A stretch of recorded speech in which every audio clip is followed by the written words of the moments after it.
বন্ধুরা, আজকের রেসিপির সাথে বলবো সুন্দর সুন্দর কথা। সিলভার কাপ মাছের কিভাবে করা যায় ভর্তা। আমরা তো শুধু জানি সিলভার কাপ মাছ দিয়ে শুধু তরকারি রান্না করা যায়, আজকে দেখুন ভর্তাও হয়। আজ তাহলে এইভাবে ভর্তা করুন। তো বন্ধুরা, প্রথমে দেখতে পাচ্ছেন আমি সিলভার কাপ মাছের কয়েকটা টুকরা একটা পাত্রে নিয়ে নিয়েছি। দিয়ে দিলাম একটা কড়াইতে পানি। পানি দিচ্ছি কিসের জন্য জানেন? দেখতে থাকুন। মাছটা সিদ্ধ করতে হবে। দিয়ে দিলাম মাছ। এবার দিলাম একটু লবণ। এবার দেব একটু হলুদ, দিয়ে একটু ঢেকে দেব এবং 5 মিনিট অপেক্ষা করব।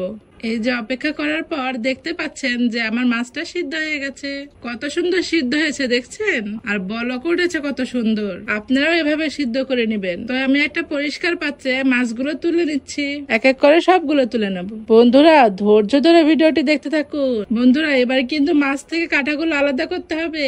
তো দেখুন, আমি মাছ থেকে সম্পূর্ণ কাঁটাগুলো ছাড়িয়ে নিলাম। তারপর একটা কড়াইতে তেল দিয়ে দিলাম। তেল গরম হওয়ার পরে পেঁয়াজ কুচি, মরিচ কুচি দিয়ে সুন্দর মতো নেড়ে নিচ্ছি। বন্ধুরা, সুন্দর মতো ভেজে নেবেন কিন্তু।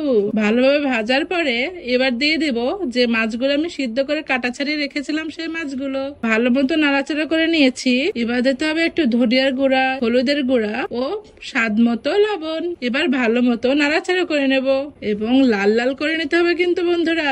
আমি বেশিক্ষণ আপনাদেরকে দেখাইনি, কারণ এটা অনেকক্ষণ ধরে ভাজতে হয়। তো দেখতে দেখতে দেখুন বন্ধুরা, আমার সিলভার কাপ মাছ ভর্তা হয়ে গেল।